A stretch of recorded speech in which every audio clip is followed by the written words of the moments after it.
తెలంగాణ యువతను రాష్ట్ర జాతీయ అంతర్జాతీయ స్థాయిలో పోటీ పరీక్షల్లో ప్రోత్సహించేందుకు రాష్ట్ర ప్రభుత్వం పలు ప్రోత్సాహక పథకాలు అమలు చేస్తోందని డిప్యూటీ సీఎం భట్టి విక్రమార్క తెలిపారు. యూపీఎస్సీలో మన విద్యార్థులు రాణించాలని ప్రభుత్వం వారిని ప్రోత్సహించేందుకు రాజీవ్ గాంధీ సివిల్స్ అభయహస్తం పథకం అమలు చేస్తోందన్నారు. సివిల్స్లో 40 మందిలో మెయిన్స్ నుంచి ఉత్తీర్ణత సాధించి 20 మంది ఇంటర్వ్యూకు ఎంపికవ్వడం అభినందనీయమని తెలిపారు. రాష్ట్రం నుంచి ఇంటర్వ్యూలకు వెళ్లే వారిని చూస్తే గర్వంగా ఉందని, ఖర్చుల నిమిత్తం 20 మందికి ₹1,00,000 ఆర్థిక సాయం అందిస్తున్నామని అన్నారు.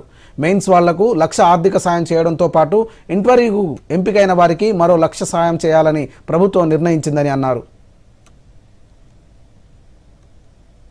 40 మంది మెయిన్స్లో ప్రిపేర్ అయ్యి ప్రిలిమ్స్ కోసం ఉత్తీర్ణులు కావటం కోసం ప్రయత్నం చేస్తే దాంట్లో 20 మంది మెయిన్స్లో పాస్ అయ్యి ఈరోజు ఇంటర్వ్యూకి సెలెక్ట్ అయి ఉన్నటువంటి ఆ 20 మందిని కూడా ప్రోత్సహించి వారికి కూడా ₹1,00,000 చెక్నిచ్చి ప్రోత్సహిస్తే యూపీఎస్సీ ఇంటర్వ్యూలో పూర్తిగా సంపూర్ణంగా విజయవంతులై అందులో సెలెక్ట్ అయ్యి వస్తే నిజంగా తెలంగాణ రాష్ట్రానికి అంతకంటే కావాల్సింది ఏమీ లేదని కూడా సంతోషిస్తాను.